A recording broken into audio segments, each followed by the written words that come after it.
Welcome, everyone. Welcome to a meeting of our BCPS Employees for Freedom Society. It's Tuesday, June 25th. We have a special guest joining us this evening. We'll introduce in a moment, but I just want to welcome you all to our meeting tonight.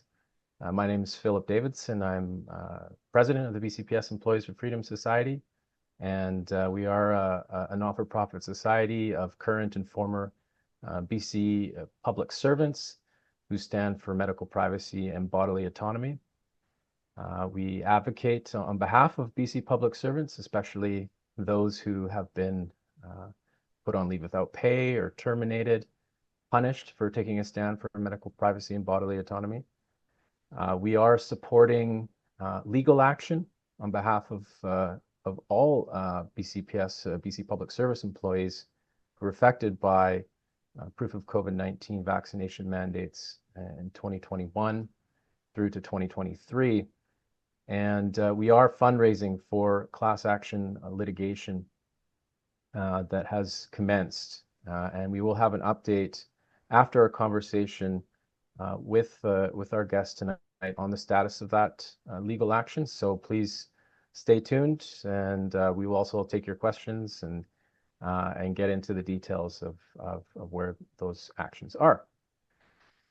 So tonight we have an exciting guest. She's joining us this evening from Ottawa, and her name is Dr. Regina Watteel. Regina holds a PhD in statistics from the University of Western Ontario, a Master of Science degree in statistics also from Western, and a Bachelor of Science from McMaster University. Dr. Watteel has served as a consultant to medical practitioners, social scientists, and various levels of government. She has also served as the principal statistician for an Ottawa-based economic consulting firm that specializes in econometrics, program evaluation, business case development, and risk-benefit options analysis. As a project manager and lead analyst, Dr. Watteel routinely engaged with stakeholder groups to deliver comprehensive solutions from early needs assessments and metrics development through to data collection, performance measurement, statistical analysis, and the dissemination of findings, including implications and limitations. She has taught both undergraduate and graduate level university courses in multivariate statistical analysis, data analysis, and engineering statistics. And she is the author of this book, Fisman's Fraud, The Rise of Canadian Hate Science. And we'll be asking her more about her book this evening. But I just wanted to welcome our guest tonight. Regina, how are you doing tonight? Good. How are you doing, Phil? I'm doing great. It's good to talk with you. We connected over social media. A number of us have been following your work and very interested in what you have been communicating. I have a copy of your book, and I have read it. I'm not sure how many others on the call have tonight, so we want to ask you about it. But we'd like to get to know our guests personally a little bit first. I don't know what you'd like to share, but could you tell us a little bit more about yourself, where you're from, maybe how you got interested in statistics? It's a subject that not many of us maybe even know much about, let alone have a PhD in. So tell us about yourself and your interest in statistics. Sure. First, I just want to thank you for having me here today. And I was really looking forward to this discussion, especially since you guys are really fighting the workplace mandates. And in my family, 3 out of 4 of my siblings, as well as my husband, were subjected to workplace mandates. So I'm right on board with you in the fight for bodily autonomy. As far as my interest in statistics, I mean, my bachelor, I started out in applied math and theoretical physics. So I just really like analytics. And really, after my undergraduate, I met a prof on campus. I was just walking through the campus, and I had taken some electives in statistics, and I had a natural affinity for it. And he basically ran into me and asked me if I wanted to do my master's. He thought I was an excellent candidate, and I hadn't thought of it before then because I was more math physics. And I decided, yeah, I'll do my master's in statistics, and I loved it. And then I decided to do my PhD as well. And I did a lot of consulting during my studies. So uh, I had a natural inclination for consulting as well. So once I finished and came to Ottawa, I worked as a consultant. But just to let your audience know, your members know, that at the time of the pandemic, I was not working. I had a career change, or I guess it's more of a lifestyle change years ago after being involved in an accident. So I was crushed between two vehicles, and that really altered things for me. And the focus went towards family and rehab and health.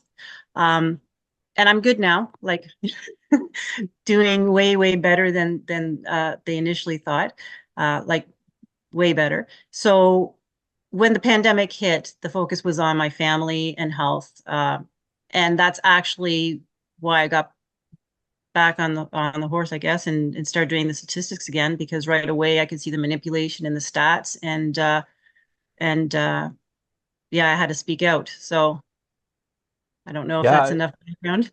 oh, that's fantastic. And I mean, I think there are a lot of people on this call or watching this who have probably experienced unexpected turns in life. I know I have in the last few years, and but yet you have this really interesting background, this academic background, this knowledge and this expertise that you can bring to this uh, problem, this situation that we're going to analyze and break it down. And so when COVID-19 started happening, you mentioned you weren't working, but you had this background.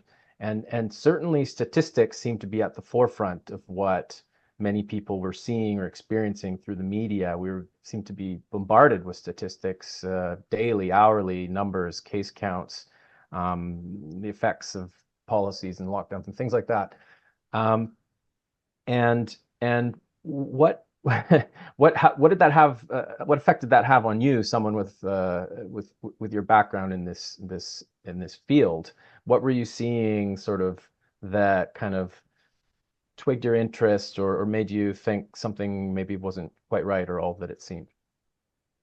Well, right away here in Ontario, right before the March break, our Premier Doug Ford announced that he would be closing everything down for 2 weeks after the March break, to flatten the curve. And when he said that, I was, that it was came out from out of the blue, and right away I actually fired up my laptop and started downloading all the information and all the data I could get to basically assess risk, because I generally do that. That's I want to know, if it's something I have to worry about, what I should do with my children, my parents, that type of thing. So right away, I fired up my laptop. I got all the worldwide stats, which I was surprised how much there was at the time. Like that, they were tracking it pretty quickly early on. And I did a quick assessment, and right away, I was relieved. I wasn't worried actually at all for my kids. I thought, great, they're going to be fine. For my husband and myself and my siblings, I thought, yep, we'll be fine. I mean, I'm not going to go out partying, but I mean, you can moderate the risk. And really, I just turned my focus to my parents, because my parents, my dad's in his 80s, and my mom was in her late 70s. And my dad had a lot of comorbid conditions, so my attention turned to him. So that's right away. But within a couple weeks, I became increasingly concerned, because our governments were acting in a way that wasn't warranted based on the evidence or the data. So I knew really early on that we were in trouble. Um, and it became pretty clear in the weeks that followed, um, that really science had been hijacked. Initially I just thought it was politics, but it appeared to be more as time went on. I'd say politics, greed, and corporate interests basically took over science. So we are in Were trouble. you were you communicating to anyone your thoughts, your takeaways from what you were seeing play out in terms of statistics, stats that were being reported or relied on by governments for their policies? Were you sharing what you were seeing, or with anyone? And your concerns? Well, in 2020, in the early weeks and months, it was natural for me to talk to people I knew and basically say what the heck was going on, right? We weren't so worried back then about being shut down. It took a little time. And so I was telling everybody, like I knew, like I had open conversations with my kids, my husband, my siblings, my friends, everyone. But that's just my, social circle. I was at the time socially, I wasn't even on Twitter, never really took to Twitter until later on. So I only had like Facebook. So it was just, Facebook posts. So nothing too, you know, uh, extreme because I had a very limited social footprint, I guess. Um, that changed as time went on.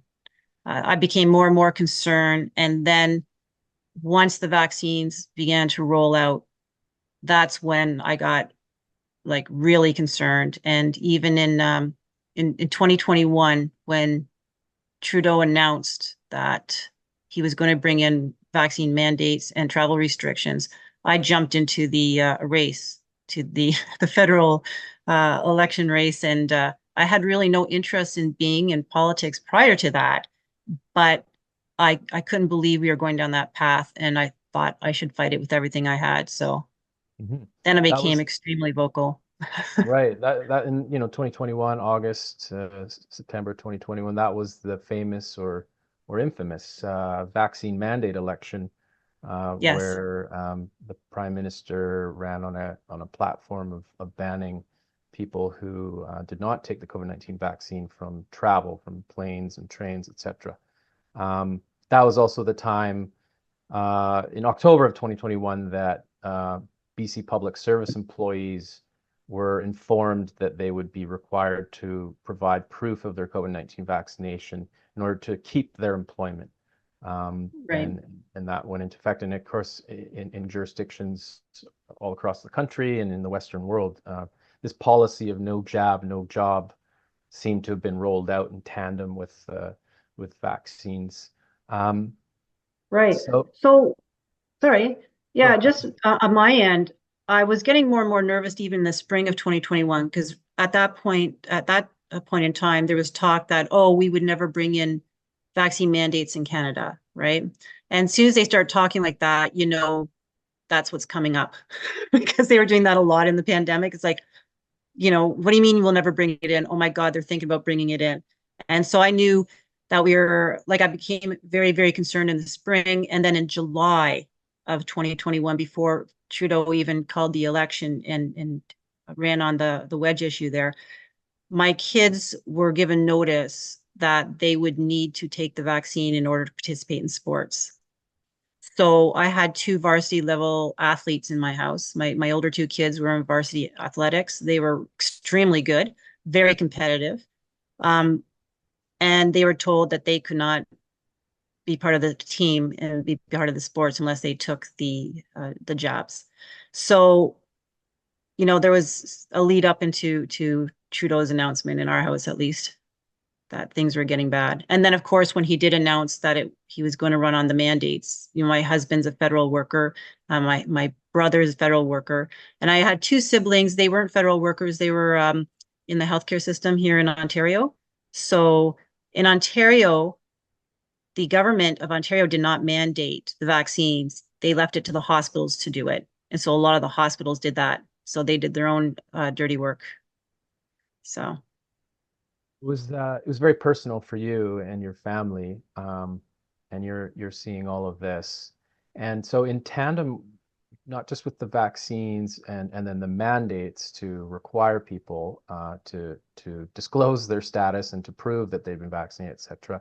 There was this kind of campaign of animosity against people who were resisting these overtures from public authorities to really make it seem in the minds of the public that people who resisted were a threat, they were dangerous, um, and a threat to their health and perhaps a threat to public order.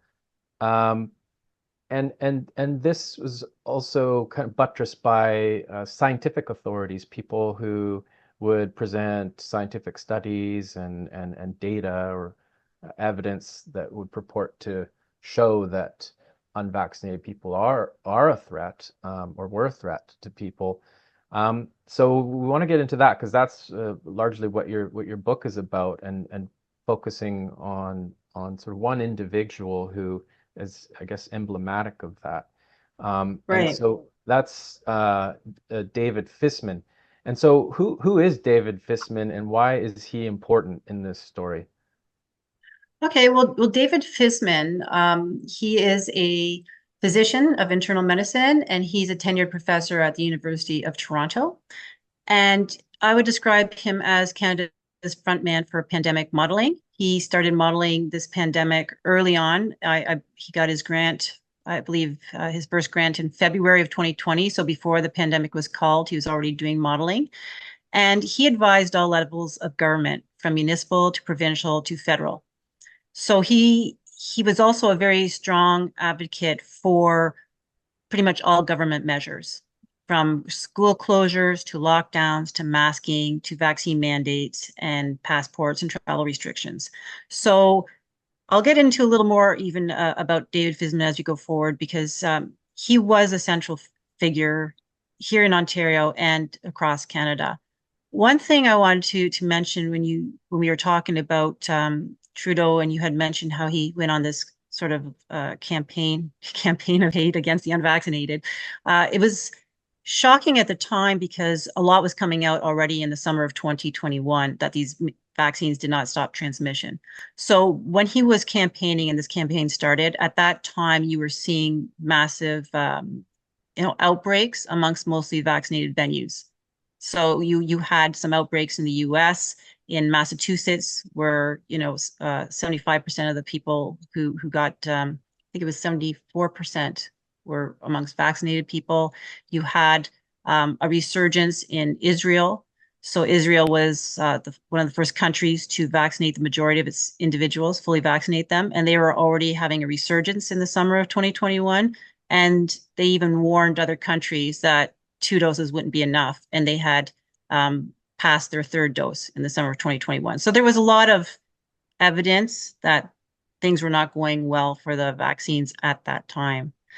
Um, so yeah, I want to get into a little bit. So about my book, the one thing you will find when you read the book is it totally dispels that whole pandemic of the unvaccinated narrative. You see that this is basically a fraud. It's a political narrative that. So I do go through that in the book. But one of the things I wanted to do with your group in particular, because you're fighting these workplace mandates, I had mentioned that science was hijacked, but from my perspective, there's two main arms to that, right? So the one arm was in controlling the narrative. So you have your propaganda and your censorship, and a lot of that relied on behavioral science type of techniques. And then the other arm for this hijacking was the manipulation of stats and full modeling. And that was done in order to drive compliance and to justify massive human rights violations.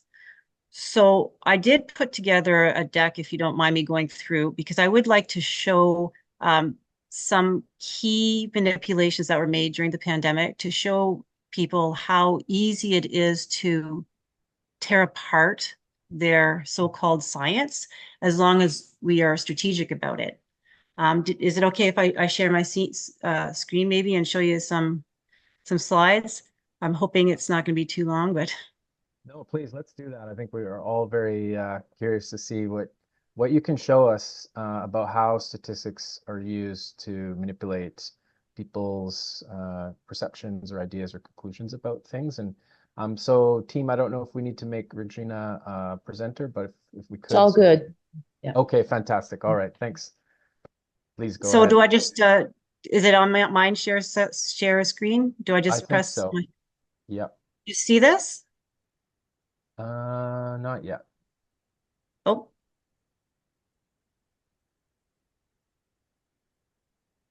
okay. Do you see it yet or no? Not yet. Oh dear. Okay. I'm going to try again. What do I have to do on my side? I think if you just click on the green share screen button at the bottom and then select Okay. and then press share after that, it should go. Okay. Sorry about this. No So worries. I just have to, okay, I got it. It's me. Okay. Do you see this? Not yet. Oh no. Um, so if you I at think the I can make bottom, her a co-host. Let me try that. yes, do try that, and that might help things. Okay, go ahead and try it. Okay. You want to go to the bottom, A say share Zoom screen. It'll pop up a share selection of screen. windows. And then when you've selected the window that you want to screen, you just press share again in the blue button in the corner. There we go. Okay. Do you see it now? Yes. Okay. That's good because I was running out of. Okay, so my slideshow is Fisman's fraud and other faux pandemic science. So there's a lot of pictures, not, I hope not too much writing, I don't think too much. So, so here's my first screen. I'm just showing Ontario data, and Ontario collected stats by vaccine status from August 9th, 2021 to March 10th of 2022. So if you go on the Wayback Machine, you can get these the Ontario timeline for COVID-19 cases. And when you look at this, you have a number of cases here on the y-axis. Trudeau calls the election on August 9th, or in August 2021, not the 9th, a little after. That was followed by his, I guess, campaign of hate, where he tries to blame the vaccinated for everything. Vaccinated, the unvaccinated for everything. They weren't just wrong to not take the vaccine. They were, misogynistic, racist, anti-science, anti-vaxxers. So this is the kind of rhetoric we saw, and then media did run with that. Shortly thereafter, Trudeau was reelected. In came our Ontario vaccine passports paid for by the federal government. Shortly thereafter, Trudeau made good on his threats, and the vaccine mandates for federal public service came in, and then the restrictions, the travel restrictions. So at this point in time, we have about 80% of the population fully vaccinated and passports and mandates in full force. And that's when we see a huge surge in COVID cases. So we have our Omicron wave. And we see here that the fully vaccinated is here in green and the unvaccinated is here in purple. So the cases were dominated by the people who were vaccinated. In Ontario, we went into a lockdown in early January. They ramped up the rhetoric against the unvaccinated. So instead of seeing that maybe the vaccines weren't working, they tried to blame this small group of unvaccinated individuals for the entire surge. Trudeau's government brought in additional restrictions on unvaccinated truckers. We ended up having the Freedom Convoy come to town. It put pressure on the provinces to relent on their vax passes, and they started to do that. And then out of desperation, we have Trudeau invoking the Emergencies Act. So that's the lead up there. And this here is the Omicron wave, and that's where we see the narrative fail. So this point of time here, this narrative fail is when you see a lot of shenanigans statistically, and where you can see the researchers who are on board with all the pro-mandates, pro-vax, doing some pretty sketchy manipulations. So I'm just going to look at that one area, the Omicron. So we have the Freedom Convoy, provinces dropping their vax mandates, the Emergencies Act. So this is an emergency. The federal government was losing the narrative. And although they brought in the Emergencies Act to kind of squash the momentum, there was still a lot of pressure on them to explain why they were keeping the mandates when everybody else in the world was dropping their restrictions. So this is where you see Fisman's faux study coming to the rescue. So what Fisman did is he took this, instead of looking at here, the left side, we see Ontario cases, COVID cases. What Fisman and his two colleagues, Afia Ameko and Ashley Tweet, did was they concocted a model to simulate data that basically showed the opposite trend of what the real world data was showing. So on the right side, you see the unvaccinated, according to his model, are dominating the cases, and the vaccinated have fewer cases. So you see a flipping of the trend. And if you look at the just the axes here, you see a difference in scale as well. In Fisman's modeling, he has like an order of magnitude higher cases.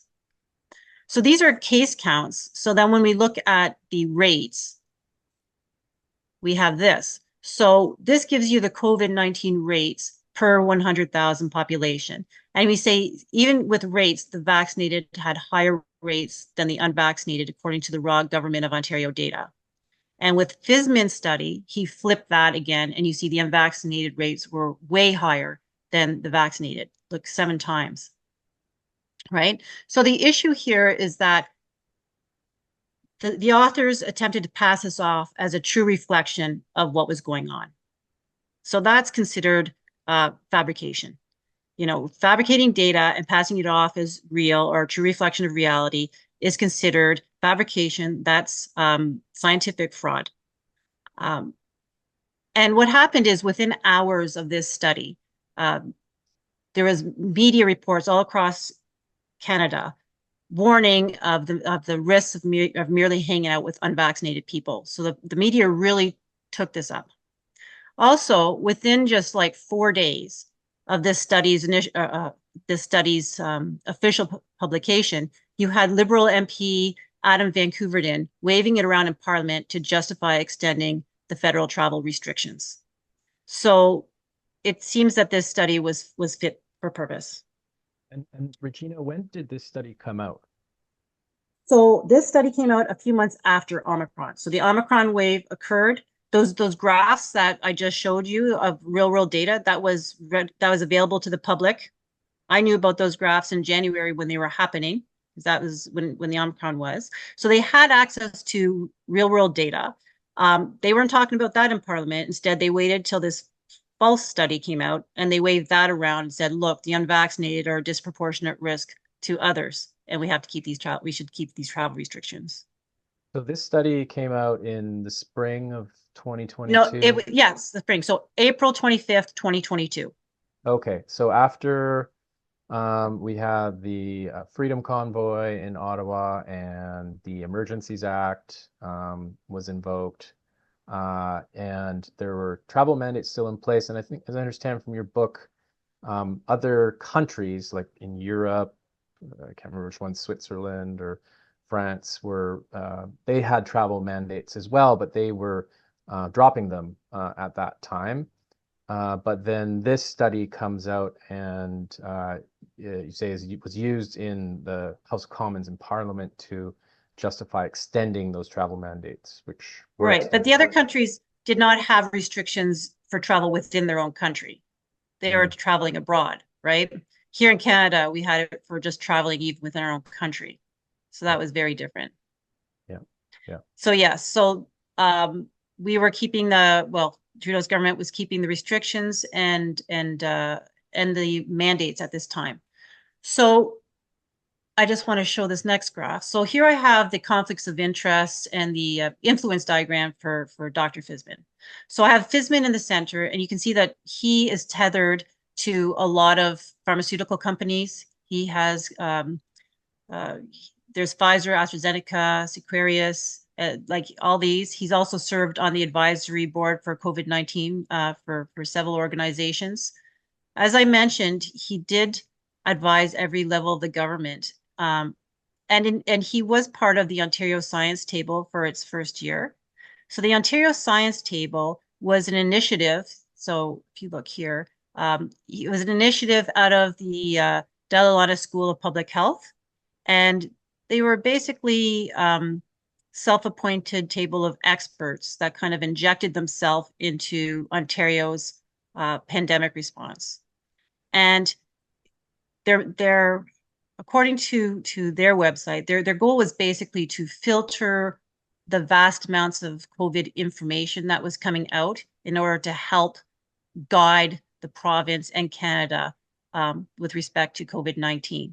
So they're supposed to basically, help filter through the science. Yeah, I think in BC we had a similar group, but it was called the COVID-19 modeling group, and it was a table of experts, academics, scientists, and somewhat independent, but outside, I guess, of the BC Center for Disease Control. But they were really focused on modeling the pandemic, I guess, in its various aspects. And this is what you've described here with Fisman in his study. Was based on modeling data, but it had ignored real world data that was perhaps not favorable to the conclusions that they were seeking to make. Right. So Fisman's model didn't use any real world data whatsoever, and he didn't even validate his model with real world data. So, and the other issue here is that he was well aware of the Ontario data. And I should mention that when his study went out, a lot of scientists rebuked that study. A lot of scientists slammed it for not for basically being opposite to what was going on in reality. And there's also a whole bunch of modeling issues with it as well. So there was a lot of negative comments about this study. It didn't seem to matter. See, the Canadian Medical Association journal that published it did not retract the study. They still haven't. The University of Toronto, I sent them documentation showing the fraud, and they refused to do anything about it. They refused to investigate. And the Canadian Institute for Health Research also refused to do anything. So they all backed Fisman's study, despite the fact that it's a provable case of scientific fraud. They basically rubber stamped it. So this is the most overt you get when it comes to malfeasance scientifically. So I want to look a little bit at the science table. So what happened with Fisman was on the science table until Trudeau called the election. And then he stepped away from the science table. He was riddled in conflicts of interest. I should mention here as well, I had mentioned that the science table was an initiative of the Dalla Lana School of Public Health out of the University of Toronto. But the University of Toronto, when Fisman's study was being published about a month before that, they announced a really large partnership with Moderna. So they all have conflicts of interest. So anyway. So Fisman basically, he fabricated data to show results opposite to that problematic trend we've seen during Omicron. But what did the Ontario Science Table do? So here I want to show you the same plot as before. Previously, I showed you the timeline for the cases, and this is the timeline if we look at rates instead. All right. So this is going from August of 2021 to March of 2022. And you have here the fully vaccinated is the green line here, and the purple line is unvaccinated, and the pink is partially vaccinated. And I bring this up because you see in this first part of this plot that the difference between the vaccinated and the unvaccinated in terms of rates were about 10 people per 100,000 more cases a day. All right, so that was the difference between the two. Now, the science table really, if they were true to what they said they were doing, and that is helping to guide the Ontario government, you would expect them to warn the Ontario government not to impose passports and restrictions based on observational data. Because even though there was a difference of 10, you can't say that that difference is because of the vaccine. And we've all heard that mantra, correlation doesn't equal causation. We've all heard it. So when you have this difference of 10, it could be due to a lot of different things, because there's differences between those two groups, a lot of big differences. So for example, the age distribution for the vaccinated versus the unvaccinated is different. You have more older people in the vaccinated group than the unvaccinated group. You have the underlying health could be different between the two groups. There are some people who couldn't take the vaccine because of health issues, and they would remain unvaccinated. But you also have other issues. Like we know there's misclassification issues, right? So we know that people who tested positive for COVID within 2 weeks of their shot were misclassified as unvaccinated. So that tends to increase the unvaccinated rates. And then the other big issue, of course, is although they knew, or Ontario knew with fairly good accuracy how many people were vaccinated, they tended to underestimate the number of unvaccinated individuals. And when you underestimate the number of unvaccinated individuals, the unvaccinated estimates are higher than they should be. All right. So there's a lot of reasons why you would get a difference between the two groups, and it's not necessarily because of the vaccine. That being said, we see during Omicron a change where now you have the fully vaccinated are way higher than the unvaccinated, and by a lot more than the difference that we've seen before that justified the vaccine mandates and passports. So this is the Ontario data. So what I'm just going to show you, oops, sorry, wrong way. Going to squish that together. And I want to compare this to the science table, how the science table adjusted the data.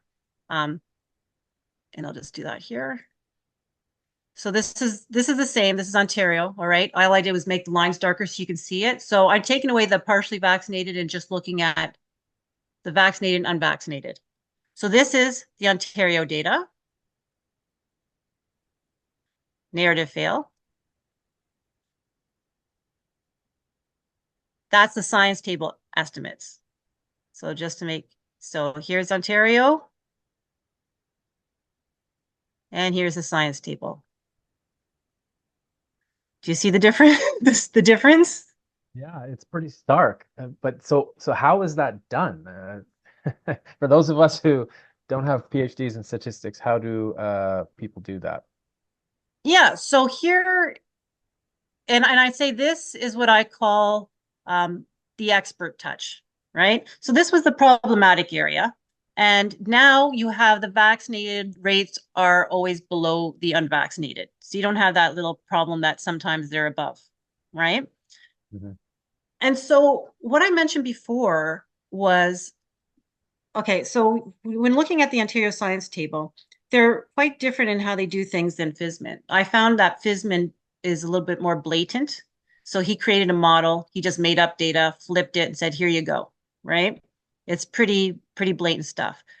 But the Ontario Science Table, it's more subtle, maybe a little bit more insidious, all right? So there's an air of legitimacy when they do things. So they explain away this manipulation by saying they age standardized the curves. And what that means is they said, well, you know, the unvaccinated had less seniors than the vaccinated. So we're estimating the rates that we would have seen if they had a similar age distribution, if you had more seniors in your age group. And then that sounds good. It's like, oh, I've heard of that. You know, some people had taken maybe some, elementary stats courses or have heard of age standardizing because it can be a legitimate technique under certain conditions. But those conditions weren't met here, and it's not legitimate. And in order to see that, what we need to look at is what were the rates for the different age groups? How did they look? So that's not easy to find because they don't really give you those, but I did scour the Wayback Machine to get this. So here's the Wayback Machine, and here we have our rates for the youth and the working aged individuals, 12 to 17, 18 to 39, and 40 to 59. Do you notice anything? Yeah, I mean, the vaccinated are all higher in each age category. Yeah, the fully vaccinated are all higher during Omicron for the fully vaccinated compared to the unvaccinated. All right. So when you look at this group, it would be not just wrong, it would be unscientific and it would be abusive, basically, to reweight the data in order to flip these trends and then use it to justify mandates. That I would consider ethically wrong and unscientific, right? But it actually gets worse than this. Remember, I had mentioned that they had problems. They underestimate the population of unvaccinated individuals, right? This was particularly true for the senior age group. So by Christmas of 2021, our government had estimated that almost 100% of the seniors were vaccinated. So there was almost no one left in the unvaccinated group. And when that happens, you get very unstable, unreliable statistics for that age group. All right. Later on, at the end of 2022, they corrected their estimate for the number of unvaccinated individuals, and they actually found a couple hundred extra unvaccinated seniors they didn't have before. All right. So what does that mean? Well, I'm going to show you a graph for the COVID-19 death rates. This you can get from the Ontario government. All right. If you go on their website, you see this red line here. This is the death rate per 100,000 for unvaccinated. Looks horrible. And, you know, here's the lines for 2 doses is the blue line, and the orange dose is 2 boosters plus the booster. So it looks bad. But starting in the beginning of 2023, they used the new population estimates for the seniors, and whew, it goes all the way down here. It's a massive change. Okay. So this is an issue. So then I tried to say, well, when you look at the infection rates, what would that adjustment do? Well, they don't show us. So I have to go back to the Wayback Machine, look at the graph for infection rates. I only have it between these dates because when I go on the Wayback Machine, these are the only dates I can get this data. And that's why I chose these dates, because that's all I have. All right. So here we have the unvaccinated seniors, the vaccinated seniors, right? If I use the new population estimates, so this is it's unstable. If you population correct it, it goes all the way down here. It completely erases that huge surge. All right. So this is what they did. The Ontario Science Table relied on this unstable estimate to reweight basically the average and make it look like the unvaccinated had higher incident rates than the unvaccinated. So I can tell you that no expert would think this was okay. Like, I don't see how they could do this and think this was legitimate, especially if I go back here, we have this. We know in these groups that the fully vaccinated have higher rates than the unvaccinated. So yeah, so they basically use an unscientific manipulation. But the issue here is that was the Ontario Science Table, and the director, Dr. Peter Juni, he's the head. He was the director of the Science Table. He was at the helm, and he did testify on behalf of employers for these mandates. So he went up there and he testified that the mandates made sense. And you see here, this arbitrator here, this is a Toronto Professional Firefighters Association. And you see what the arbitrator says, that he upheld the 2-dose or unpaid leave portion of the policy. This was based upon expert witness provided by Dr. Peter Juni. I always say his name wrong. Former head of the Ontario Provincial Science Advisory Table, which provided support for the continued efficacy of 2 doses of COVID-19 vaccines in preventing serious COVID-19 outcome and reducing transmission. This was despite new strains of the Omicron variant and despite waning vaccine efficacy. And when I go through his testimony and I see his numbers, and I thought, where is he getting those?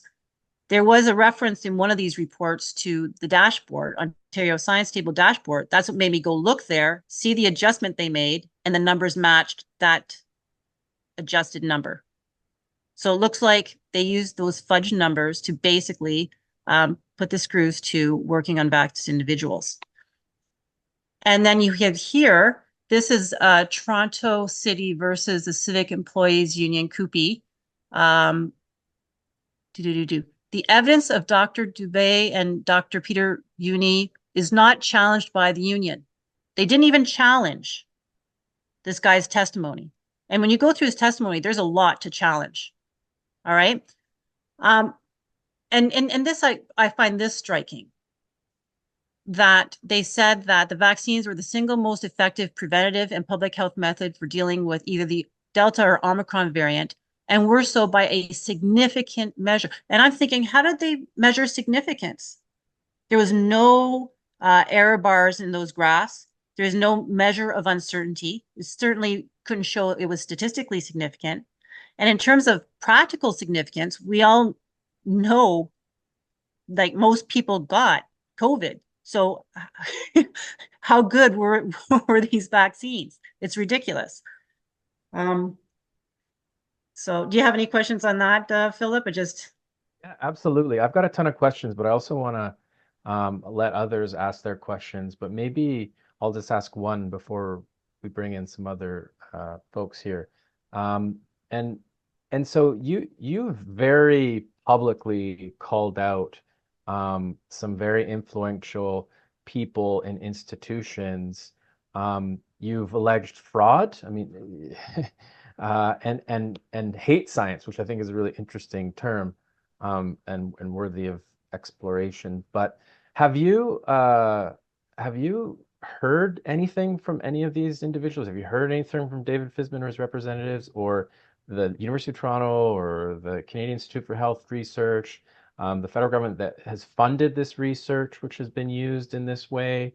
Has anyone said anything to or criticized you for what you're saying about their work, their statistical work? I haven't heard anything from them in that regard. So they haven't disputed anything that I've said.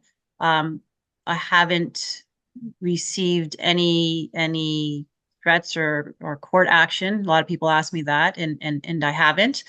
I can say that I am still sending the materials because David Fisman has not relented, and in fact, he just recently published a follow-up study to the 2022 study. So this past April, he did a follow-up study where I would describe that study as an attempt to whitewash what he did in 2022. So to me, it's a bit of a misrepresentation as to what he did formerly, kind of sidestepping that whole fraud. He's a little bit more vague when it comes to what he's modeled the second time around. He says he validated his former model, but you can't validate a fraudulent model. Again, in the update, he doesn't use any real world data. And what I did is I did do a full critique of the new study and sent it to the University of Toronto and to the Canadian Institute of Health Research, because they continue to fund his studies. And I showed that the new model also was completely wrong, that it did not validate his fraudulent model, which would have been impossible. But I went further than that, and I looked at the funding, and I looked at other studies that had been done using the same funds and by David Fisman, and have found that there's other studies in addition to these ones where he did some full modeling. So I brought that to their attention as well. And the University of Toronto just said, case closed, they're not going to look at it. And CIHR, I have yet to hear back from them. They tried to point the finger at University of Toronto, but they're in a bit of a pickle because they were dishonest on a order paper question regarding this study. So So you would think then, if these individuals and their respective institutions were concerned that what you were saying is not true and that was defamatory of them, that they would take action to address that. But you're saying that none have done so to date. None have done so, and the case against his research has only gotten stronger. As I mentioned, there are other studies that are problematic that he has conducted and that CIHR has funded and that University of Toronto has endorsed. So it may be a can of worms they don't want to open. I don't know. But I can tell you on my part, the more I dig, the stronger the case gets. And I already thought it was pretty bulletproof. So.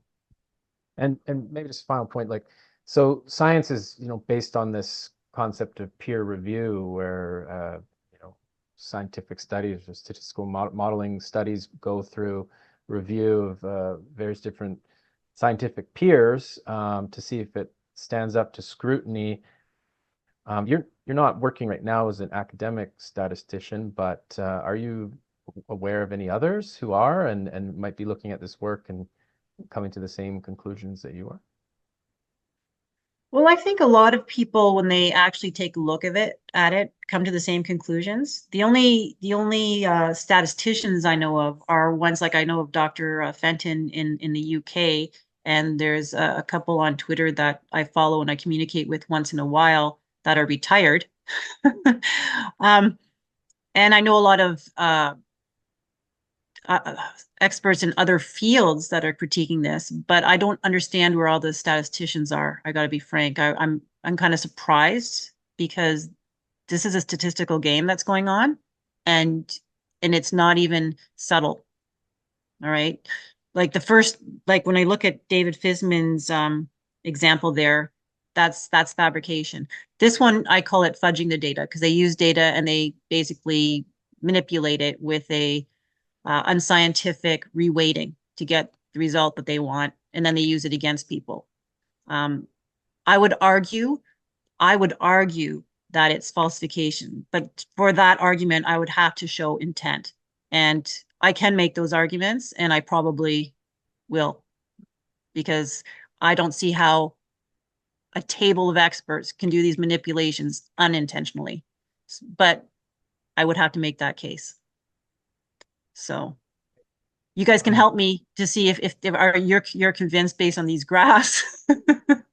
Yeah, I definitely want to hear from, and there's some comments in the chat, and we'll get to those in a second. Do you have any more slides you want to share with us, or? I do. I mean, I can stop at any time. I wanted to get to, so that I looked at first the fraud, and then there's like manipulations. A third thing that's done that I probably should mention is hiding the evidence, right? So when all else fails, you just hide the evidence, or maybe don't even collect it at all. That seems to be a favorite thing to do when it comes to the safety of the vaccines, right? They seem to go out of their way to not collect the evidence, and so they can say, oh, we didn't see any safety issues, right?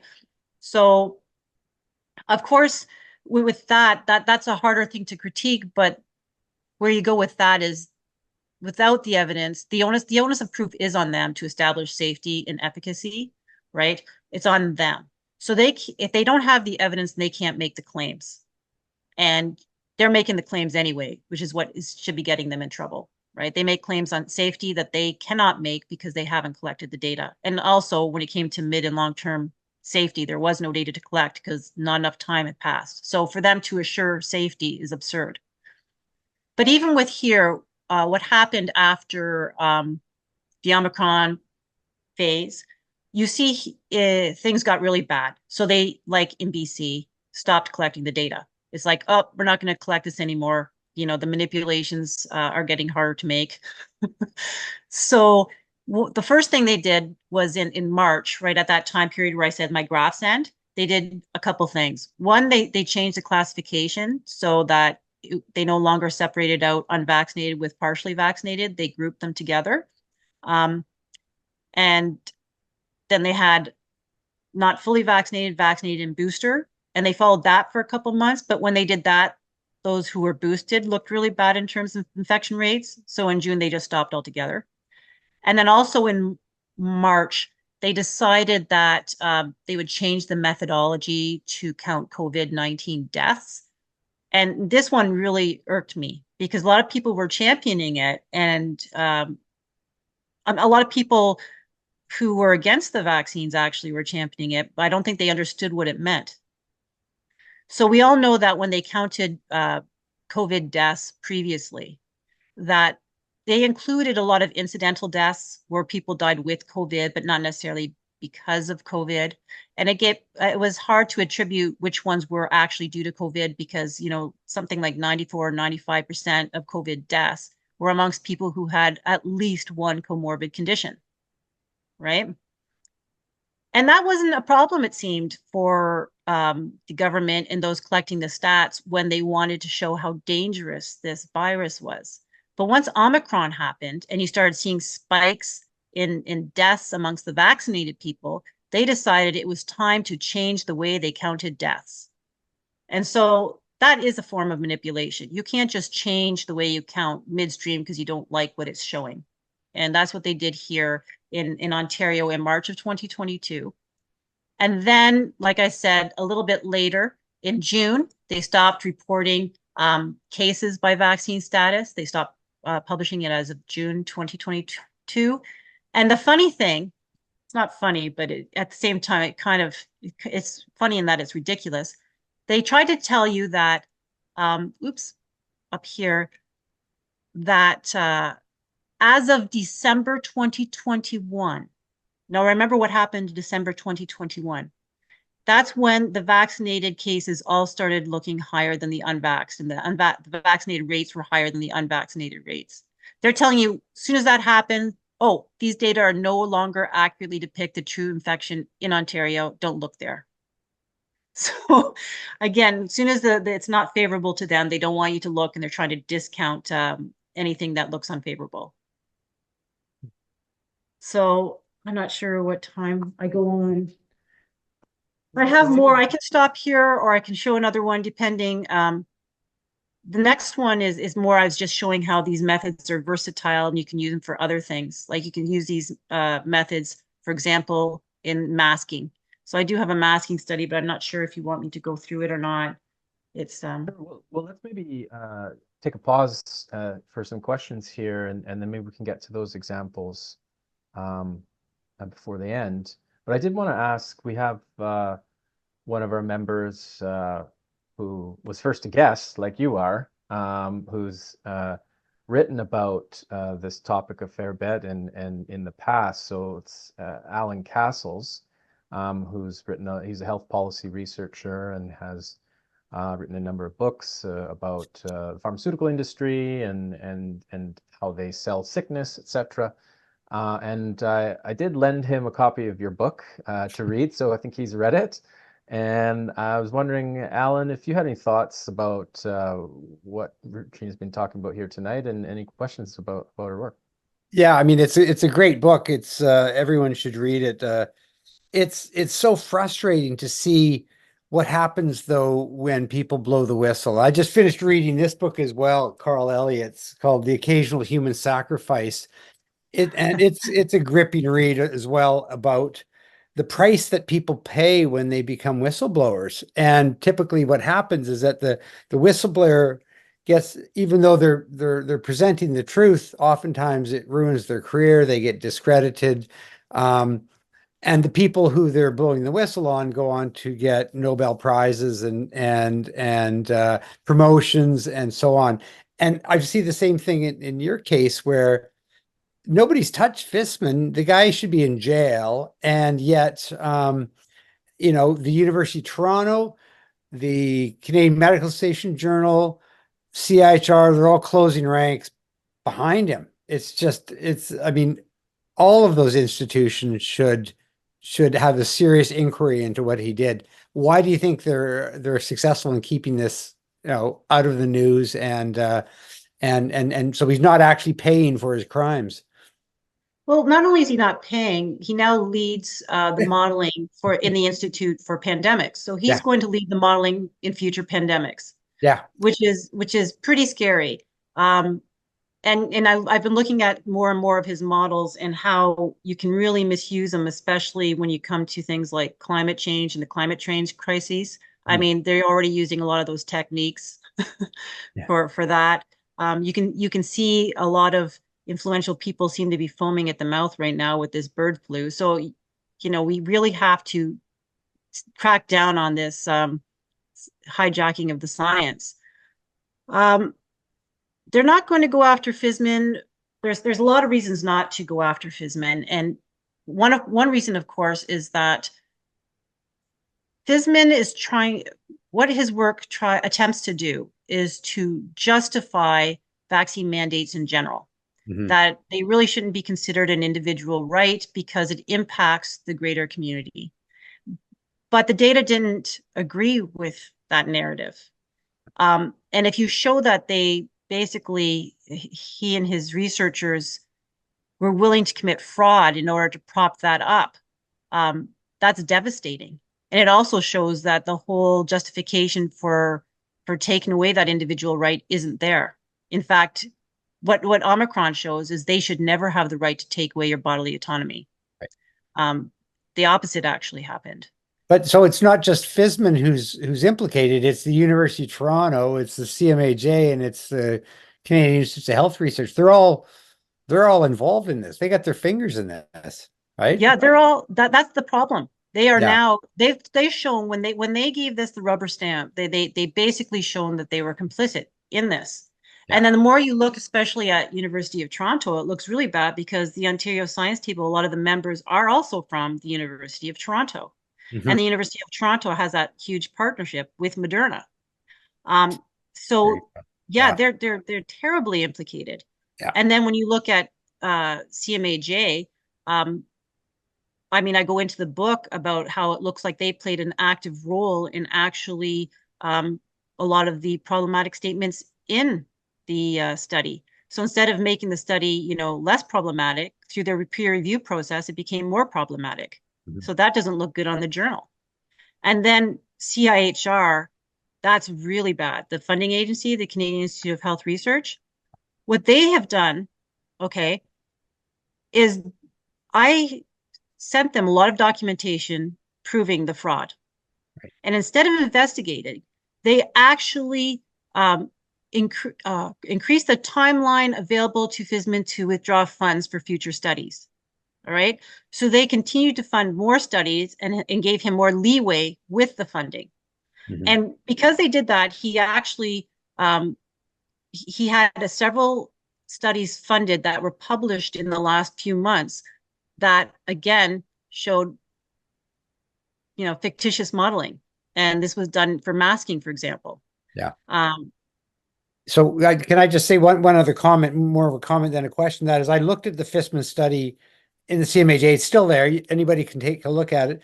There's probably more than 15 responses, and they all corroborate what you have said about how this is a fraudulent model based on an inflated sense of this vaccine effectiveness and had no real world data. So you're not the only one that's actually criticized the CMAJ on that. And you've got, seems to have lots of people out there that are coming to the same conclusion you did. So congratulations.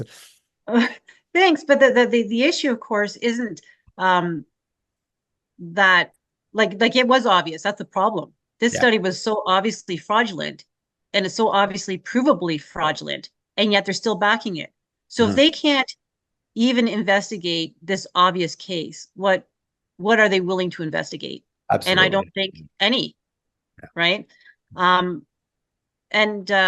Yeah, it just gets worse and worse. I mean, as bad as his model was for transmission, and it is pivotal because it cuts to the core of the government's pandemic response, right? The vaccine mandates. It was all about getting these jabs in as many arms as they possibly could, and then also coming up with a framework for you know, mandating these things in the future. So we really do have to tear this down. This Fisman study has to come down.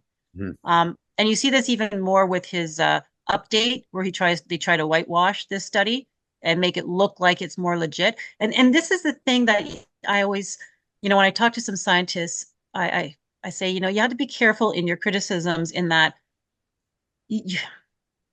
what happened with this study when you went on the CMAJ website? You've probably seen a lot of comments that also talked about how the parameter values were wrong and they didn't take into account waning immunity and stuff like that.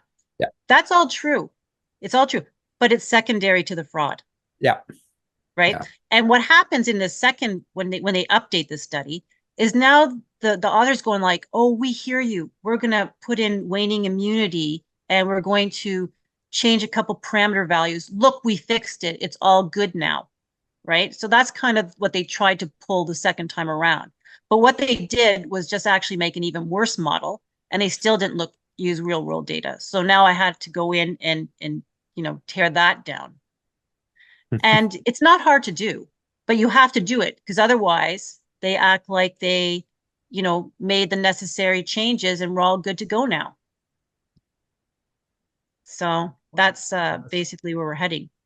I want to ask, there's a couple of interesting questions in the chat. One asking, is Canada's data fraud worse than any other country's data manipulation? Is there any way to compare? I haven't done direct comparisons, but what I noticed with Canada, and in particular Fisman, is he pushes it further and he's not as careful with his language.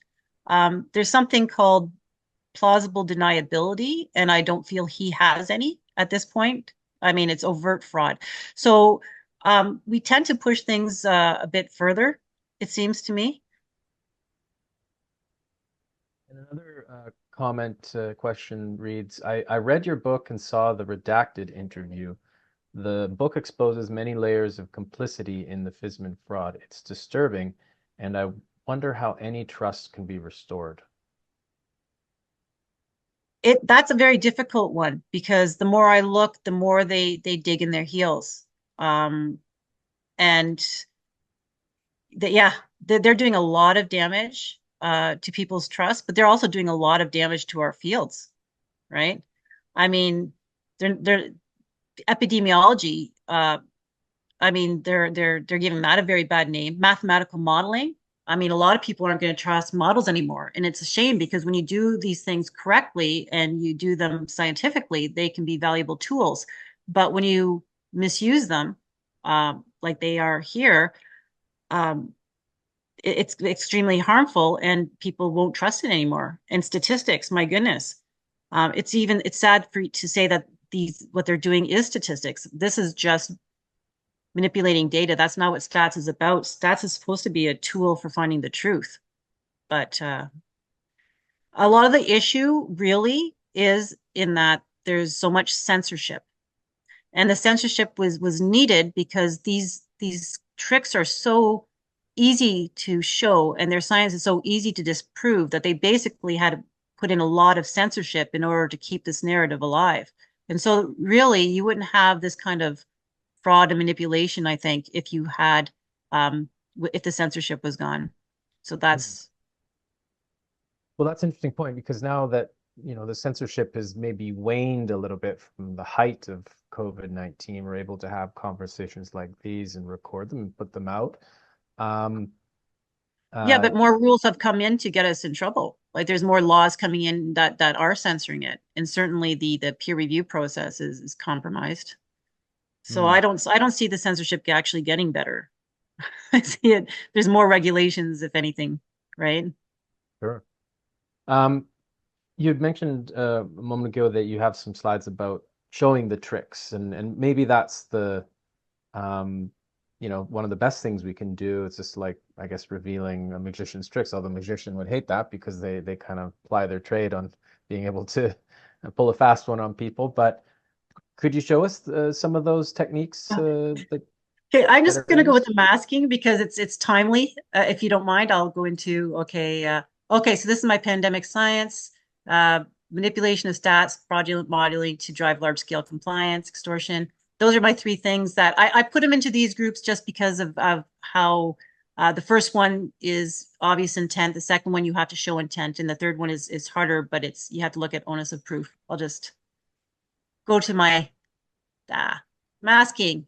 Okay, So I'm not sure how many viewers here, probably quite a few, have heard of this Cochrane review that had come out, and it really created a frenzy in the pro-maskers, because the Cochrane study came out and basically said, yeah, the evidence isn't very good for masking. Do you recall that, Philip? Absolutely. Yeah, I think we shared that news through one of our social media channels when it came out. Yeah. Okay, so yes, we have the Toronto Star, how the Cochrane review went wrong. It went wrong. Report questioning COVID mask blows up and prompts an apology. So what the Cochrane review actually said was, compared with wearing no mask in the community studies only, wearing a mask may make little to no difference in how many people caught a flu-like illness, a COVID-like illness. That's right out of their paper, basically saying, the evidence is pretty weak. So I just get this. So the lead author and the Cochrane review, they got a lot of flack for this. And I just want to play this little clip. This is the lead author of the Cochrane study. If your viewers are so interested in finding an answer, they should put pressure on those in power to conduct good quality trials, good quality studies to find an answer. Okay, so that's basically the solution, right? If you don't like it, then, do better studies so that, we can draw better conclusions. But that's risky, because if you do better studies, you might actually get conclusions you don't like. So instead, better quality studies, you had 13 international researchers, including University of Toronto's David Fisman, who decided the way to go was to conduct their own narrative review. So here you have a narrative review by 13 co-authors, including Fisman. And they even put right in their paper that this review was commissioned partly because of controversy around a Cochrane review, which was interpreted by some people as providing definitive evidence that masks don't work. So basically, they didn't like the Cochrane review, so they did their own review. And if you read this paper, they talk about how they go from a measurement framework to an argument framework. Okay? And what that does is they basically allow weaker studies in to draw their conclusions. So some of the studies that this review used was studies by Fisman. Several masking studies by Fisman. This was used in the Cochrane review, amongst others. So I want to show you this. Oh my goodness. I want to show you, these are the studies by Fisman, and this latest study here, the mask mandate study that he had done. This was just published a few months ago, February of this year. So here's the graph of the Ontario data. This is the Ontario data in 2020. This is weekly COVID-19 case counts in Ontario in 2020. All right.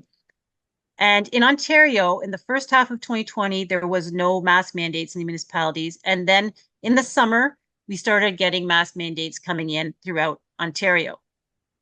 Do you notice anything about this curve, Philip? The scale isn't great, but there's a reason for it. So this is pre-mask, post-mask. Did things go down? No. No, they didn't go down. But the first step in Fisman's study was to adjust the data. There we go. So he applied an adjustment to the data, and you get, here's the pre-mask data, and here's the post-mask data. And this is what he believes would have been the case if more testing had been done on the younger age groups. So here is the real data, and here is the adjusted data according to Fisman. There were several co-authors. I don't know their names offhand, so I apologize for not giving them credit for adjusting this data this way. And the interesting thing about this adjustment is that case counts before the masking, some of them went up to 25 times what they were before. And then post-mask, the adjustment went up to about 4 times. All right. So these are weekly counts. So this is their adjusted data. And then the researchers look at this time period here, the post-mask mandate period, and they say, oh, this is what happened with mask mandates. What would have happened if we didn't have the mandates? So they fit data to their post-mask time period. So step 2, so we're looking at this side of the graph now. So here was the Ontario data. Here is the fudge data. And they basically fit a graph, fit a model to that data. So this is what they say was really what happened with mask mandates. Had more testing taken place, it would have shown this thing, right? Now, I'll show you right now, like just from a modeling perspective, even this is a bad fit. When you look at his graph, you see that his line doesn't actually even fit his fudge data very well. Very poor modeling, but I won't get into that. Then he does a what if we didn't have mask mandates and they fit a second model. There we go. So here we have the Ontario data down here. Their fudge data here with their first what if model, and then a double what if model here. This is how far we've gone from reality.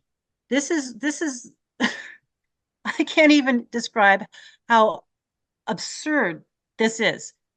What is your take when you see something like this? Here's the data, here's the model they fit, and this is what if we didn't have that. Yeah, I mean, it's like a total layperson and someone who's almost mathematically illiterate. I'm more of a arts and like language kind of person. You know, this is just it's really stark and astounding. I feel a little helpless though, you know, when experts who are put out there and they present these graphs, and I don't really have the, you know, scientific ability necessarily to critique it. So we do rely on these experts for their interpretation of complex data, and when, as we've been talking about, there's censorship and dissenting voices or critiques are not allowed, or really at the mercy of people who put these things forward. So it's kind of, it's concerning, but it's kind of scary too.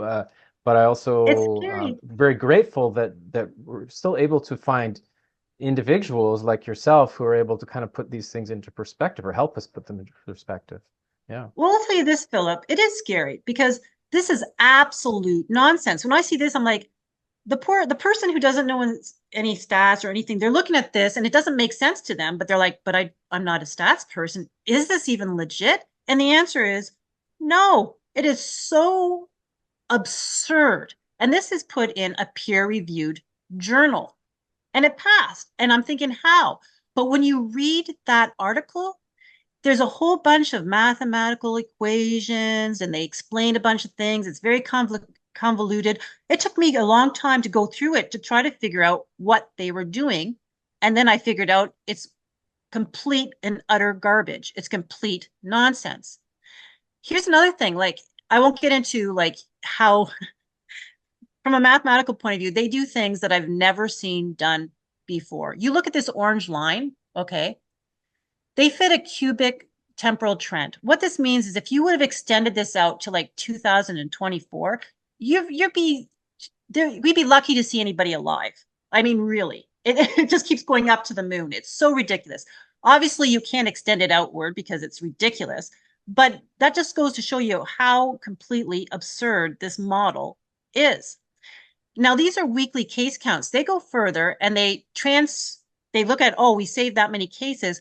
How many deaths did we prevent? So based on this, they're trying to say that they saved 3,000 deaths in Ontario in just the end of 2020 because of these mask mandates. And they're trying to, you know, it represents 610 million in economic wealth. It's absolutely absurd. But I want to draw your attention to one thing that was happening in 2020 and 2021 that I'm not sure if it made headlines in BC. There was a couple articles here, but then it got buried. But at the end of 2020 and in early 2021, millions of potentially toxic masks were handed out to children, mostly in Quebec. And these children were wearing these masks, forced to wear these masks the entire day for months. And I'll just play a little clip here. So these results are bogus. So I have toxic material. They gave it to kids. They gave 30 million. Now they're saying ditch the masks. They're dangerous. Kids were told they had to wear these 9 hours a day. This is what was happening in the end of 2020 and early 2021. They had handed out nanoform graphene masks to kids, toxic masks to millions of children. I remember seeing this story, and after seeing this story, I was not physically able to ever put a mask on again. It made me so sick to my stomach. But you don't really hear about it.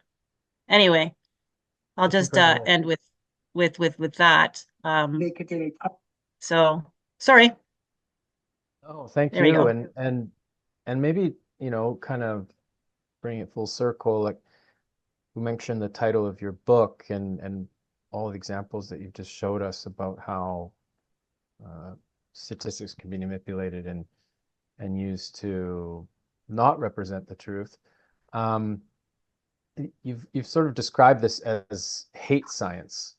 I'm wondering if you can, it's a very catchy term, wonder if you can elaborate on that or reflect on the meaning behind that and what it means for all of us, if that's what's happening in our scientific institutions. Yeah, I coined that term because that was basically the first thing I thought when I was reading Fisman's study, is that he conducted this fraudulent science for the purpose of targeting and harming a specific group. So that's what I mean by hate science, is when you do, you know, scientific fraud, statistical, you know, fabrication, falsification for the purpose of harming an identifiable group or just a group. And he made it pretty clear in his study that he felt that mandates were justified and restrictions were justified against the unvaccinated based on his false results. So there's a question in the chat kind of speaking to this and wondering, how much of this do you think is due to simple incompetence on the part of academics, in quotes? So there's two ways to go here. There's a lot of manipulations that are done that you can argue an expert should have known better. And in those cases, at the very least, you can show like some kind of negligence or incompetence. But for accountability, I really think we ought to show, there are cases where we can show intent. And once you can show intent, it's not incompetence anymore, okay? It's more. It's malfeasance. So when I look at Fisman, I do actually wonder about his qualifications, I'll be honest. I've seen enough of his modeling where I'm like, I'm not sure he knows how to build a good model. And I have to be careful when I say that. And that's just my opinion because I've seen a lot of his, you know, the masking study. He does things that I've never seen an expert or a statistician or a modeler do. And I'm like, my goodness, can he even, like, he didn't even build a good model for his fake data. So I do question it.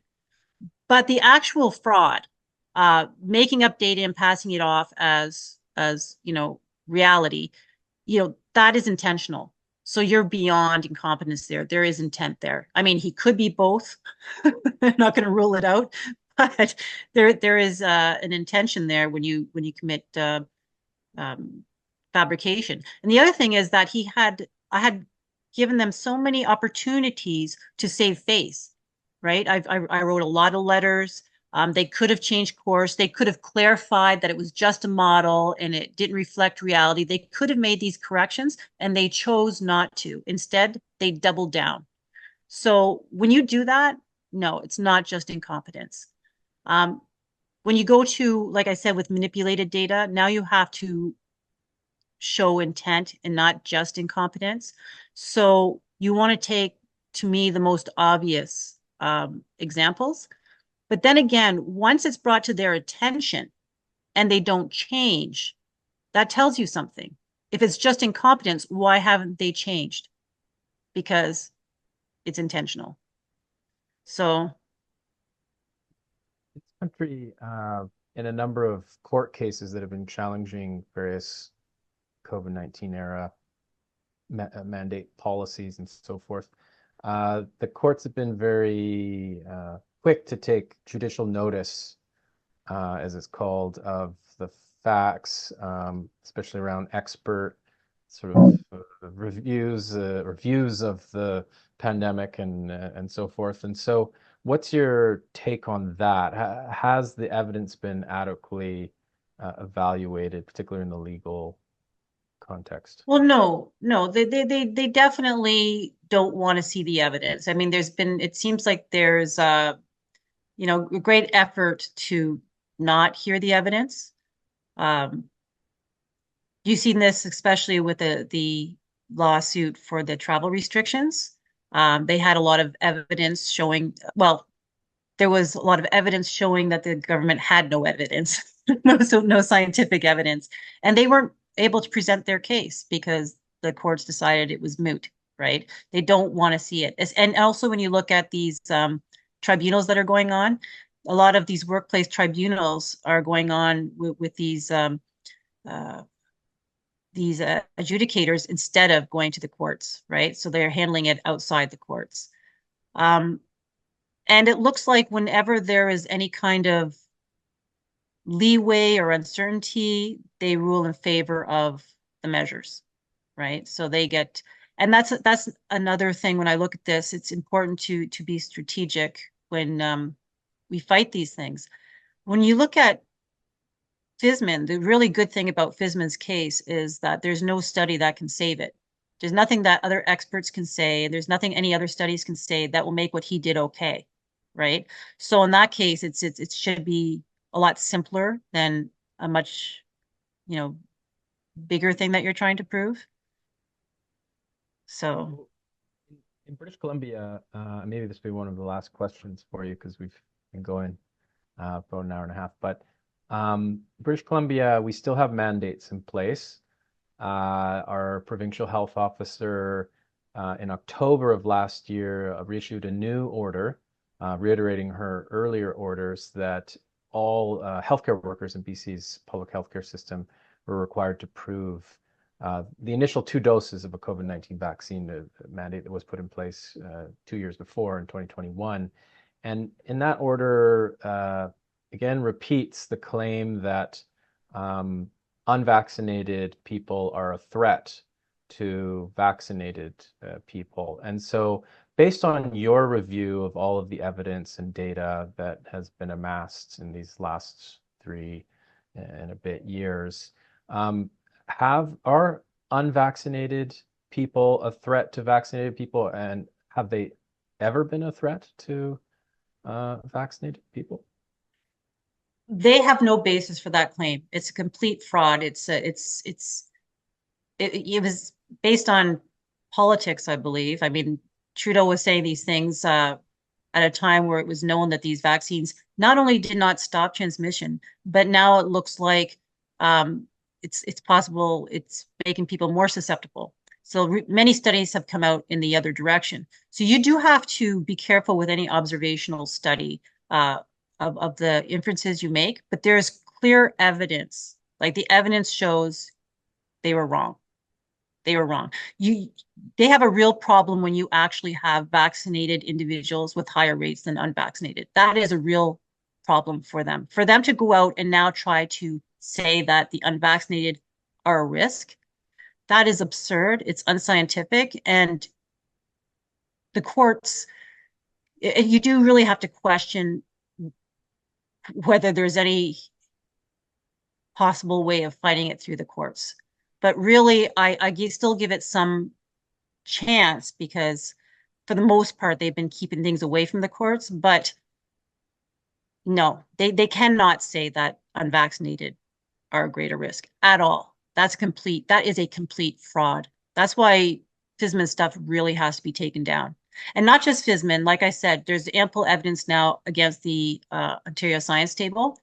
And when people realize that they were willing, that we have researchers who are willing to commit fraud and fudge the data in order to scapegoat unvaccinated, that should have huge repercussions.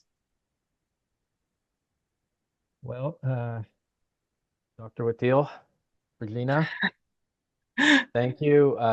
Thank you very much for your time this afternoon, this evening. It's been really eye-opening, startling, and but encouraging at the same time to know that there are people with your background, with your knowledge, who are able to shed light on these matters. And we are supporting a legal action. We're fundraising for a class action claim that has been made by one of our members on behalf of all BC public servants who are affected by this mandate. And we are working very hard to ensure that we have a day in court to have the evidence evaluated and assessed by a judge. It's a long uphill battle, but we're very determined to see these things come out and to come to light, and for there to be accountability. And so we really appreciate what you're doing, and we hope to stay in touch with you. And you know, perhaps maybe you could serve as an expert witness for us, or something like that. But yeah, thank you so much for your time this evening, and yeah, thank you. Well, thank you. And if you guys have any questions, or if you see any ways I can make my presentation or the slides easier to read or convey the message, let me know, because I'm trying to figure out, you know, the simplest way to show the evidence that is compelling. So any pointers would be great. Yeah, absolutely. I think people can follow you on X, on Twitter. Yeah. And we'll follow your work there, and definitely, you know, interested to know what happens there in Ontario with all your follow-up the institutions and so forth. And so we'll be doing our part here in BC, but let's stay in touch, and thank you so much for your Thank time you very today. much. It's awesome. Well, thank you, Alan, and thanks everybody for coming out. And I hope it's helpful. Awesome.